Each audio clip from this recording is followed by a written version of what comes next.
Do you find yourself getting frustrated sometimes in life and overreacting, like reacting more than the situation actually seems to be calling for? If this is the case, then you're going to want to watch this video because I'm going to be explaining how when we get very frustrated or triggered, it rarely is because of what's going on in the present. There's usually an origin point from our past and something deeper that's going on. And when we understand that and get to the root of it, we can shift our whole reality very drastically. My name is Adam. Welcome back to my YouTube channel. I'm a divine freedom and clarity coach. I help people get freedom in their lives and clarity on the bigger picture as far as what's going on within them and the world. Now, recently, I had something happen. I can't really get too much into it. It's not a big deal, but something happened that freaked me out a little bit. And I actually felt like I might be in a little bit of danger. And I knew probably I wasn't, but I got scared. I got scared, and this doesn't happen very often. And I was looking at the scenario and the situation and didn't really know what to do about it because I was powerless to do anything about it except to let it play out, knowing probably there wasn't an issue. And I took a day or two and was kind of feeling into, what was actually going on. And some of it was that I truly was a little bit concerned. But then I had this memory of my childhood. And this is one of the things that I do when I get triggered or activated, when my nervous system gets activated. I always ask where it's coming from, or if there's a reference experience or an origin point. So something, if this happens to you and you get really triggered and you get really mad at your partner, you get really mad at your boss, you get really freaked out, you can always ask, when was the first time I remember feeling this way?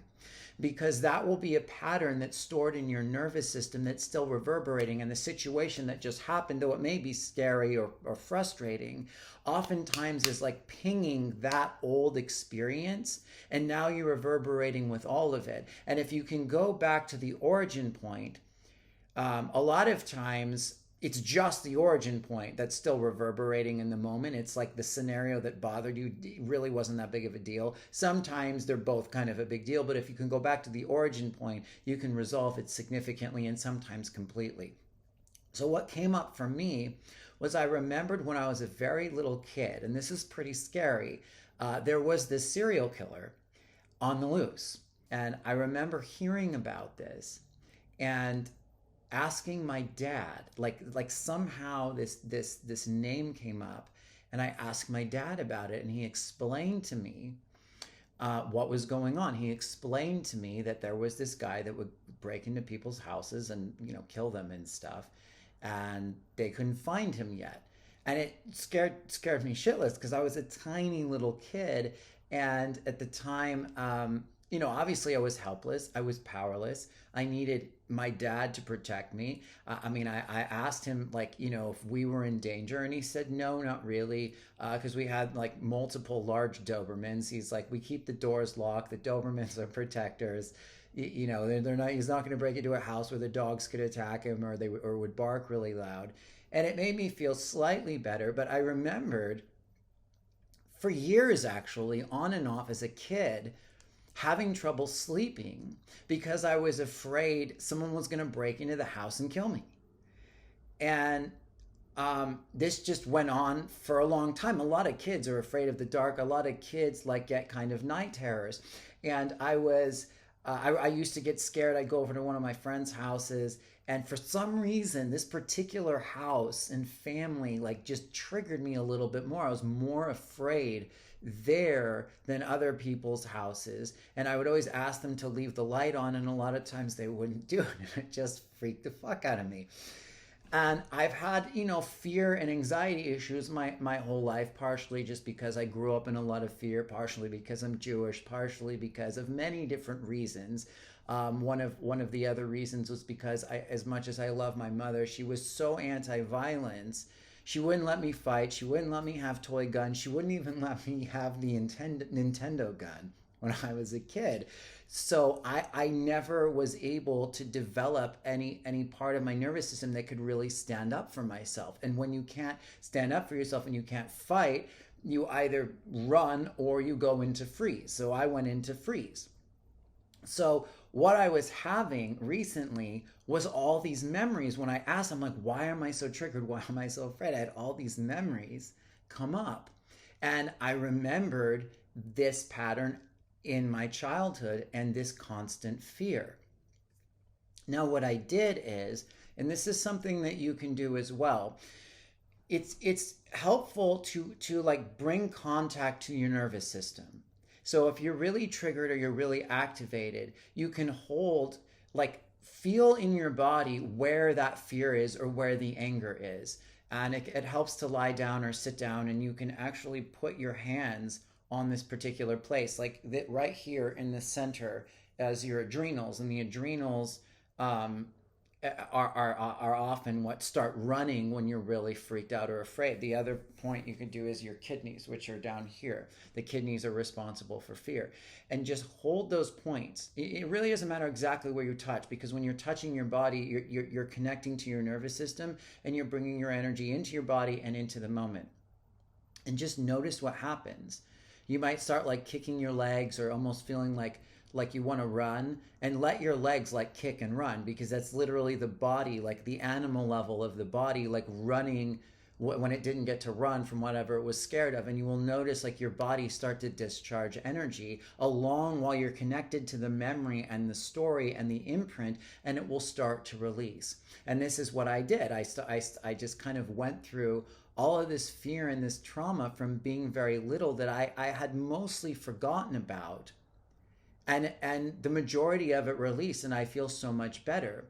So what I would suggest or invite you to do is, anytime you get really angry or really frustrated, or you feel like you're under attack, it's good to ask, where did that first originate?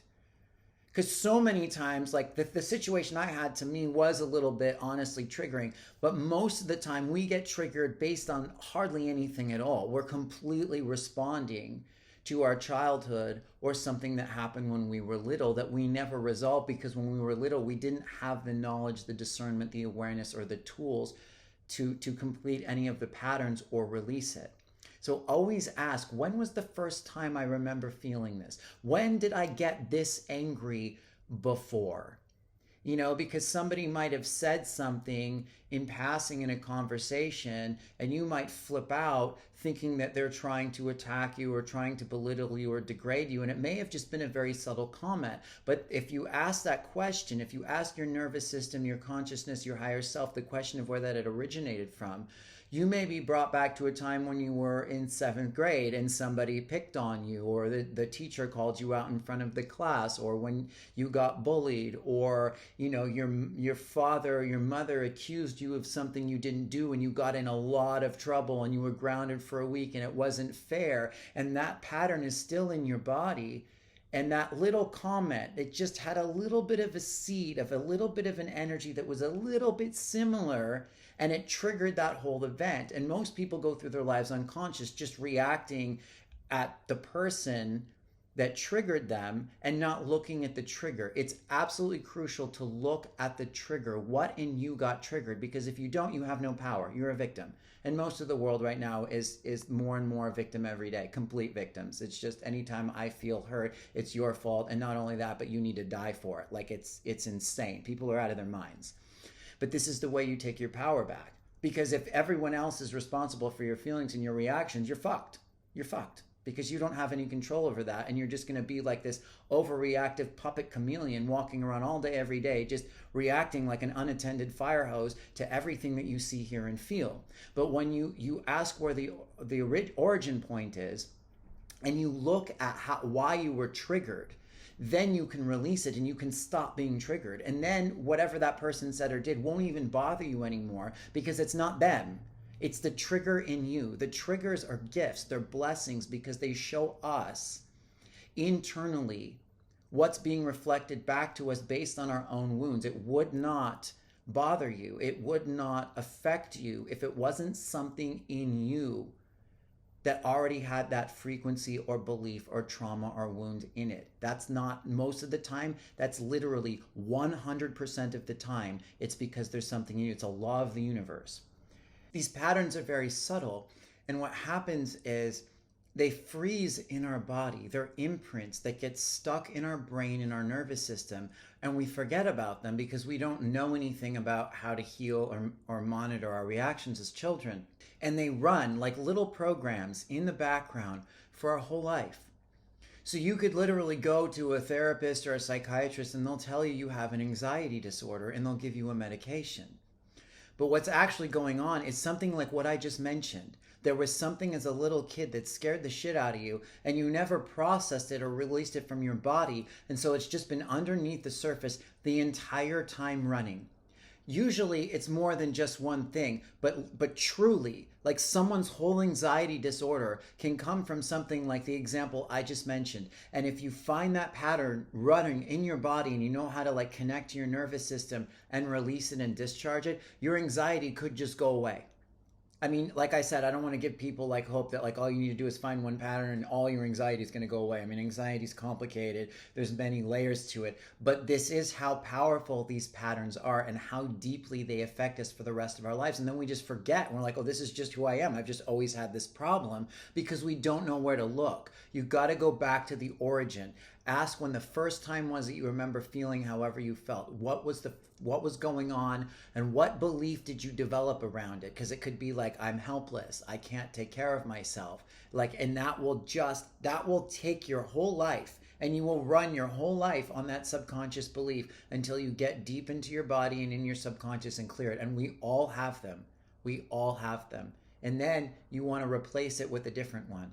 So ask where the origin point came from, work with your body a little bit, hold the points on your body that have that energy, say what you wanted to say, do what you wanted to do in that moment, and just ask for guidance in helping to release it. And this is something you can do all the time. Always look for what it is in you. And that's how you take responsibility, get your power back, release the pattern, heal, and stop reacting in your nervous system daily throughout your life. So let me know how this goes. Let me know if you have any questions, revelations, or breakthroughs. Please like and subscribe to the channel. I do have a free energy clearing in the description below if you want to download it. Other than that, thank you so much. I look forward to next time, and peace.